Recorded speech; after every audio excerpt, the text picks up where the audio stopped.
तेरे मायके का खाना। कितने दिन हो गए यार छोटे के हाथ के पकौड़े नहीं खाए।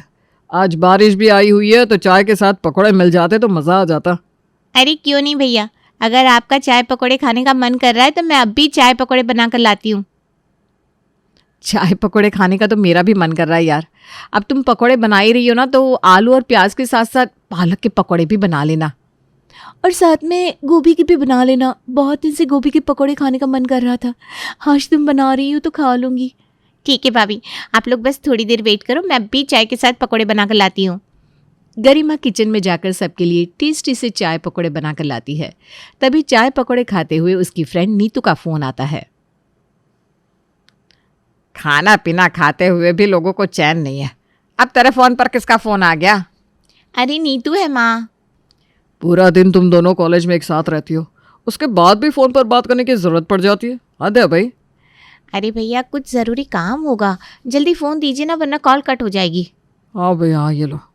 गरिमा कॉल रिसीव करती है। हेलो, हाँ नीतू बोल, क्या हुआ? अरे तूने अपने घर पर ट्रिप के लिए बात की क्या? अरे नहीं यार, मैं तो भूल ही गई। अच्छा हुआ तूने याद दिला दिया। अच्छा ठीक है, पूछ कर बता देना। वैसे मेरे मम्मी पापा ने तो हाँ कर दी। आई होप तेरे घर वाले भी मान जाएंगे। अच्छा चल ठीक है, मैं पूछ कर बताती हूँ, बाय। गरिमा जैसे ही कॉल कट करती है वैसे ही उसकी भाभी उससे पूछती है, किस चीज़ के बारे में बात करनी है तुम्हें घर पर? क्या कह रही थी नीतू? भाभी वो कॉलेज का लास्ट ईयर है ना, तो हम सब ट्रिप पर जाना चाहते हैं ताकि लाइफ टाइम के लिए यादगार रह जाए। तो बस उसी के लिए नीतू का फ़ोन आया था कि मैंने घर पर बात की कि नहीं। अच्छा, तो कहाँ जाने का सोचा है तुम लोगों ने ट्रिप पर? हिल स्टेशन पर जाने का सोचा है पापा, शायद मनाली जाएंगे। मैं जा सकती हूँ ना? एक हफ्ते में हम लोग वापस आ जाएंगे। हाँ हाँ बेटा, क्यों नहीं, तुम्हारा मन है तो ज़रूर जाओ। नहीं नहीं, इसे मैं ट्रिप पर नहीं जाने दे सकती। अगर ये ट्रिप पर चली गई तो इतने दिन तक अपने हाथ का खाना खाना पड़ेगा या फिर निशा के हाथ का खाना खाना पड़ेगा। हे भगवान, ये गरिमा ट्रिप पर नहीं जानी चाहिए। ना तो मैं इसके पीछे अपने हाथ का खाना खा सकती हूँ और ना ही श्वेता दीदी के हाथ का। कुछ ना कुछ तो करना ही पड़ेगा। निशा और श्वेता के मन में एक ही बात चल रही थी। तभी निशा श्वेता को इशारा करती है और श्वेता उसका इशारा समझ जाती है। अरे गरिमा, तुम्हें कहीं ट्रिप पर जाने की ज़रूरत नहीं है। मनाली में कितनी ठंड है और तुम्हें पता है ना सर्दी में तुम्हारी तबीयत कैसे ख़राब हो जाती है। ऊपर से आजकल का ज़माना कितना ख़राब है ना पापा जी? बात तो तुम्हारी भाभी बिल्कुल ठीक कह रही है बेटा। एक तो ठंड, ऊपर से आजकल का ज़माना। अब तो मेरा भी तुझे ट्रिप पर भेजने का मन नहीं मान रहा। जब हम सब एक साथ घूमने जाएंगे ना तब चलना बेटा, लेकिन अभी रहना तो। हाँ अरे पापा लेकिन। अरे गरिमा परेशान मत हो, सब साथ में घूमने चलेंगे ना, डोंट वरी। अब गरिमा खाना ही इतना टेस्टी बनाती थी कि उसकी भाभीयों को उसके हाथ के अलावा किसी के हाथ का खाना, अरे यहाँ तक कि अपने हाथ का खाना भी अच्छा नहीं लगता था। इस चक्कर में वो गरिमा को कहीं बाहर जाने की इजाज़त ही नहीं देती थी। कुछ दिन बाद, अरे आइए आइए समधन जी, बहुत दिनों के बाद आना हुआ।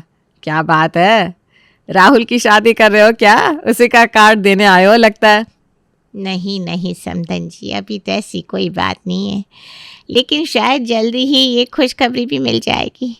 निशा से मिले बहुत दिन हो गए थे तो सोचा मिलने आ जाए और इसी बहाने आप सबसे भी मुलाकात हो जाएगी। अरे हाँ हाँ बिल्कुल समधन जी, और आप आई हो तो मेरा भी मन खुश हो गया, वरना इस उम्र में कौन सहेली किससे मिलने आती है। इस उम्र में तो समधन ही सहेली होती है। बिल्कुल बिल्कुल। अरे वाह, गरिमा बेटी तो चाय नाश्ता भी ले आई। वाह वाह, गरिमा बेटी तो बहुत काबिल है, एक से एक खाना बनाना जानती है, वरना घर पर इतने अच्छे समोसे और कचौड़ियाँ कहाँ बनती है। ये तो आपने बिल्कुल ठीक कहा मम्मी। इस पूरी दुनिया में मेरी ननद की जैसा टेस्टी खाना कोई नहीं बना सकता। शादी से पहले मुझे रेस्टोरेंट का खाना खाने की कितनी आदत थी पता है ना, लेकिन जब से गरिमा के हाथ का खाना खाया है ना, किसी और के हाथ का खाना अच्छा ही नहीं लगता। क्या भाभी, आप भी जब देखो तब मेरी तारीफ करती रहती हो। अच्छा आप लोग खाना शुरू करो, तब तक मैं समोसे और कचौरियाँ तल कर लाती हूँ। गरिमा किचन के अंदर चली जाती है। तभी निशा की मम्मी उससे कहती है, निशा बेटा, इतना टाइम हो गया तू घर पर रुकने नहीं आई। आज मैं और राहुल तुझे लेने आए हैं तो तुझे हमारे साथ चलना ही पड़ेगा।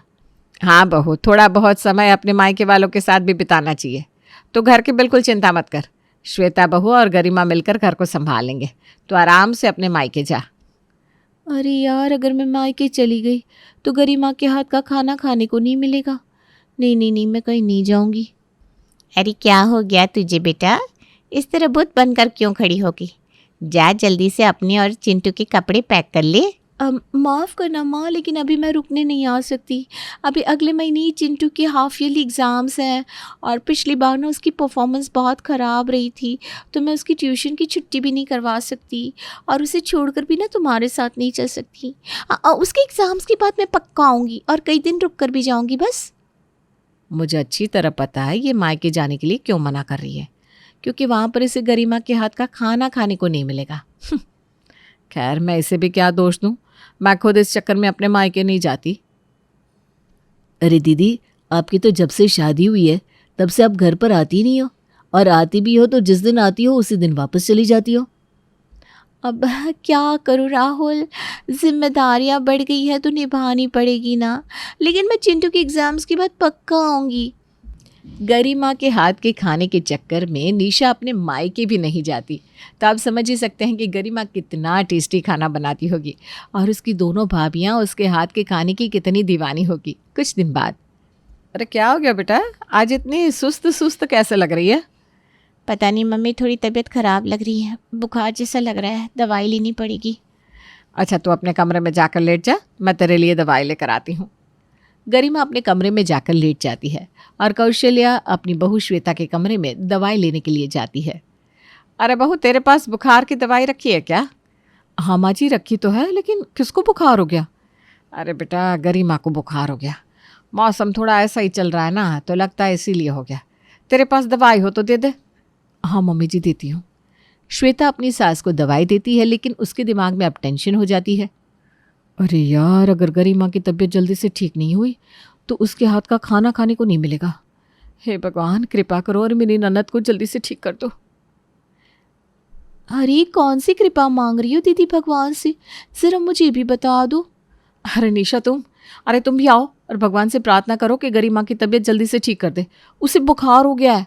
अरे बाप रे, अगर उसको बुखार हो गया तो वो खाना भी नहीं बना पाएगी। भैया आपको तो पता नहीं, लेकिन मैं गरिमा के हाथ का खाना खाए बिना नहीं रह सकती। उसे बुखार हुआ है ना, तो पूरी रात जाकर उसके सर पर ठंडे पानी की पट्टी रखूंगी। हाँ, मैं भी तुम्हारे साथ जाऊंगी। दोनों मिलकर ठंडे पानी की पट्टी करेंगे तो उसकी तबीयत जल्दी ठीक हो जाएगी। दोनों गरिमा के हाथ के खाने की इतनी दीवानी थी कि बेचारी गरिमा को बुखार हुआ तो उसकी दोनों भाभियों ने पूरी रात भर जागकर 2 दिन तक उसकी ठंडी पट्टियाँ की। वो भी उसकी चिंता में नहीं बल्कि उसके हाथ के खाने की चिंता में। तभी कुछ दिन बाद, तुमने तो पता नहीं कितने सालों बाद दर्शन दिए हैं निर्मला बहन। लगता है कहीं रास्ता भूली भटकती यहाँ पर आ गई, वरना तुम यहाँ पर कभी आती नहीं। अरे नहीं सरोज बहन, ऐसी कोई बात नहीं है।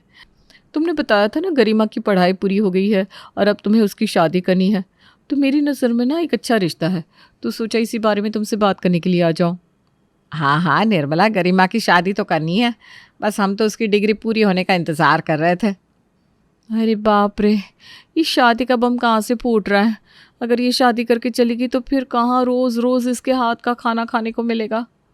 नहीं नहीं नहीं नहीं, अभी गरिमा की शादी नहीं होनी चाहिए, और अगर हो भी तो किसी घर जमाई से हो, ताकि ये यहीं पर रहे और हमें रोज़ अच्छा अच्छा खाना बनाकर खिलाती रहे। अरे कैसी बात कर रही हो निर्मला आंटी, अभी हमारी गरिमा की उम्र ही क्या है, और आजकल तो लड़कियां 29-30 साल की उम्र में जाकर शादी करती हैं, और हमारी गरिमा तो सिर्फ अभी 25 साल की है, तो शादी करने की हमें इतनी जल्दी नहीं है। अरे बेटा, लेकिन शादी की सही उम्र तो यही है। वैसे मैंने भी गरिमा से पूछा था, उसे जितनी पढ़ाई करनी थी वो तो उसने कर ली, तो फिर शादी करने में क्या ही हर्ष है। और हम अपनी बेटी की शादी ऐसे वैसे घर में नहीं, अच्छे घर में करेंगे, तुम चिंता मत करो। नहीं नहीं मम्मी जी, श्वेता दीदी बिल्कुल ठीक कह रही हैं। अभी कोई उम्र नहीं है गरिमा की शादी करने की, अभी तो उसकी पढ़ाई पूरी हुई है, उसे लाइफ को एंजॉय करने दीजिए। देखिए, हमारी तरफ से तो अभी उसकी शादी के लिए बिल्कुल ना है। हाँ मम्मी जी, आपको भले ही अपनी बेटी को घर से विदा करने की जल्दी हो, लेकिन हमें हमारी ननद बहुत प्यारी है, अभी कोई शादी वादी नहीं, प्लीज़।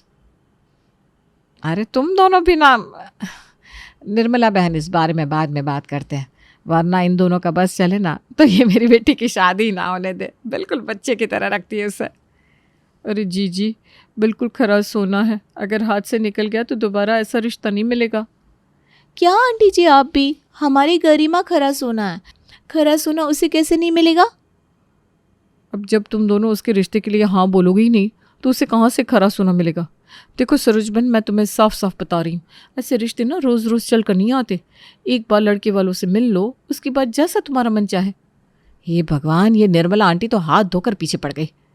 श्वेता और निशा शादी के रिश्ते को रोकने की बहुत कोशिश करती है, लेकिन निर्मला कैसे न कैसे सरोज को कन्विंस कर लेती है, जिससे श्वेता और निशा दोनों ही टेंशन में आ जाती हैं। मुझे तो बहुत टेंशन हो रही है श्वेता दीदी। निर्मला आंटी ने मम्मी जी के पीछे पड़ कर उन्हें रिश्ते के लिए कन्विंस कर लिया, और अगर वो लड़का मम्मी जी और पापा जी को पसंद आ गया तो गरिमा तो बिना सोची हाँ बोल देगी और शादी करके चली जाएगी। उसके बाद हमारा क्या होगा? तो बिल्कुल ठीक कह रही है निशा, हमें हर हाल में ये रिश्ता होने से बचाना होगा, और अगर हमें ये रिश्ता होने से बचाना है तो लड़के वालों को घर पर आने से रोकना होगा। रोकना होगा, लेकिन वो कैसे दीदी? अरे निर्मला आंटी मम्मी जी को लड़के वालों का नंबर देकर गई थी ना, तो मैं वो नंबर मम्मी जी के फ़ोन में से निकाल लूँगी। अगर नंबर लड़की का निकला तो उसे डरा दूंगी, और अगर उसके घर वालों का निकला तो उन्हें और ज़्यादा डरा दूंगी। अरे लेकिन आप बोलोगी क्या? और अगर किसी को पता चल गया कि हमने ऐसा किया है तो क्या होगा? अरे डोंट वरी, कुछ नहीं होगा, तो बिल्कुल भी चिंता मत कर। बस तू मुझे मम्मी जी का फ़ोन ला कर दे दे, बाकी काम मैं संभाल लूँगी। अच्छा ठीक है। निशा चुपके से अपनी सासू माँ के कमरे में जाकर उनका फ़ोन लेकर आती है, और श्वेता उनके फ़ोन से लड़के वालों का नंबर अपने फ़ोन में सेव कर लेती है, और उसके बाद वो एक नए नंबर से लड़के के पास कॉल करती है। हेलो, क्या आप मिस्टर धीरज बात कर रहे हैं? जी हाँ, लेकिन आप कौन? मैंने पहचाना नहीं। दरअसल मैं गरिमा की बड़ी भाभी हूँ। गरिमा? कौन गरिमा? वही गरिमा जिससे आपकी शादी की बात चल रही है। ओह हाँ, लेकिन आपने मेरे पास कॉल, गरिमा मुझसे बात करना चाहती है क्या? नहीं, वो तुमसे कोई बात नहीं करना चाहती, बात तो मुझे तुमसे करनी है, और वो भी बहुत इम्पॉर्टेंट। इम्पोर्टेंट मतलब? मैं कुछ समझा नहीं। सब कुछ ठीक तो है ना? वैसे सब कुछ ठीक है, लेकिन अगर तुमने गरिमा से शादी कर ली तो फिर कुछ भी ठीक नहीं रहेगा। क्या मतलब? मतलब ये कि वो मेरी ननद है, इसलिए मैं उसकी रग रग से वाकिफ़ हूँ। एक तो उसे बीड़ी और सिगरेट पीने की इतनी गंदी आदत है, पूरे दिन में कोई टाइम ऐसा नहीं जाता जब वो सिगरेट ना पीती हो, और ऊपर से ताश खेलती है वो अलग। क्या? देखिए, आप मेरे साथ कोई मजाक कर रही हैं क्या? मैंने तो गरिमा की बहुत तारीफ सुनी थी। मैं तुमसे भला झूठ क्यों बोलूँगी? देखो, मैं नहीं चाहती कि मेरी ननद की वजह से किसी लड़की की ज़िंदगी बर्बाद हो, और मेरे सास ससुर को तो अपनी बेटी की शादी जैसे तैसे करनी है, तो वो तो उसकी तारीफ़ करेंगे ही, और तुम्हें भी उसकी अच्छाई ही सामने से दिखाएंगे। देखो, मेरा काम तुम्हें सावधान करने का था, बाकी तुम खुद समझदार हो। अरे नहीं, अच्छा किया जो आपने मुझे बता दिया, वरना ऐसी लड़की से शादी करके तो मेरी ज़िंदगी ही बर्बाद हो जाती। मैं यहाँ MNC कंपनी में जॉब करने वाला इतना अच्छा लड़का, और मेरी वाइफ ताश खेलेगी, बीड़ी सिगरेट पिएगी, तो सबके सामने मेरी इज्जत क्या रहेगी? बिल्कुल ठीक है। और वो सिगरेट और बीड़ी के साथ साथ ना गुटखा भी खाती है, तो ज़रा सोच लेना। हाँ, और प्लीज़ किसी को मत बताना कि हमने ये सब कुछ तुम्हें बताया है, वरना घर में लड़ाई हो जाएगी ना। अब बिल्कुल भी चिंता मत कीजिए, मैं किसी को कुछ नहीं बताऊंगा, और थैंक गॉड जो आपने मुझे ये सब पहले ही बता दिया, वरना मैं तो बर्बाद ही हो जाता। दोनों उसे ऐसा भड़काती है कि वो उनकी बातों में आ जाता है, और गरिमा को देखने आने से पहले ही रिश्ता कैंसिल कर देता है। तभी अगले दिन, अरे क्या हुआ मम्मी, इतने परेशान क्यों? अरे क्या बताऊं बेटा, इस हफ्ते गरिमा को लड़के वाले देखने आने वाले थे, लेकिन पता नहीं अचानक क्या हो गया, उन्होंने आने से ही मना कर दिया। अरे माँ, प्लान काम कर गया। श्वेता दीदी ने तो बहुत अच्छा दिमाग चलाया, वरना रिश्ता आने से पहले ही कैंसिल करवाने का काम आसान नहीं था। दोनों बहुत खुश होती हैं कि उन्होंने अपनी ननद का रिश्ता कैंसिल करवा दिया। अब जैसे ही घर में गरिमा के रिश्ते के लिए बात चलती तो कभी श्वेता या कभी निशा पहले ही लड़की का नंबर निकाल के उसे धीरज की तरह डरा देती, और इस चक्कर में गरिमा की शादी ही नहीं होती। कुछ समय बाद, अरे मम्मी, राहुल, आप दोनों यहाँ पर? आपने मुझे बताया भी नहीं कि आप दोनों आ रहे हो। अरे बेटा, ये दोनों तुझे सरप्राइज़ देना चाहते थे, क्योंकि ये राहुल बेटे के लिए हमारी गरिमा का रिश्ता मांगने आए हैं, और लड़का जब राहुल जैसा अच्छा हो तो रिश्ते के लिए मैं कैसे मना करती। मैंने और तेरे पापा जी ने तो हाँ कर दी है भाई। हाँ निशा बेटा, और हमें तो गरिमा शुरू से ही पसंद थी और राहुल को भी अच्छी लगती थी, तो भाई हमने तो सीधे सीधे समधी समधन जी से बात कर ली। अब घर पहुंचकर सबसे पहले शादी का मुहूर्त निकलवाऊंगी। बस जल्दी से जल्दी अब गरिमा घर में बहू बनकर आ जाए, मेरी यही इच्छा है। क्या क्या? आप सब मजाक कर रहे हो क्या? अरे इसमें मजाक कैसा बहू? हमने राहुल के साथ गरिमा का रिश्ता पक्का कर दिया है। एकदम पक्के वाला पक्का मम्मी जी? हाँ बेटा, एकदम पक्के वाला पक्का। जिस ननद को 4 दिन के लिए भी घर से बाहर नहीं जाने दिया कि कहीं उसका रिश्ता ना हो जाए, उसके लिए मैंने और श्वेता दीदी ने इतनी मेहनत की, और आज मेरी मम्मी ने ही मेरे भाई का रिश्ता उसके साथ तय कर दिया। अब कैसे खाऊंगी उसके हाथ का खाना? बेचारी उसकी दोनों भाभियों को आखिर में हार माननी ही पड़ती है, और कहाँ वो अपनी ननद के हाथ की टेस्टी खाने के चक्कर में बाहर किसी से उसका रिश्ता नहीं होने दे रही थी, और आखिर में निशा का भाई ही उससे शादी करके उसे अपनी दुल्हन बनाकर ले जाता है और लाइफ टाइम उसके हाथ का टेस्टी टेस्टी खाना खाता है।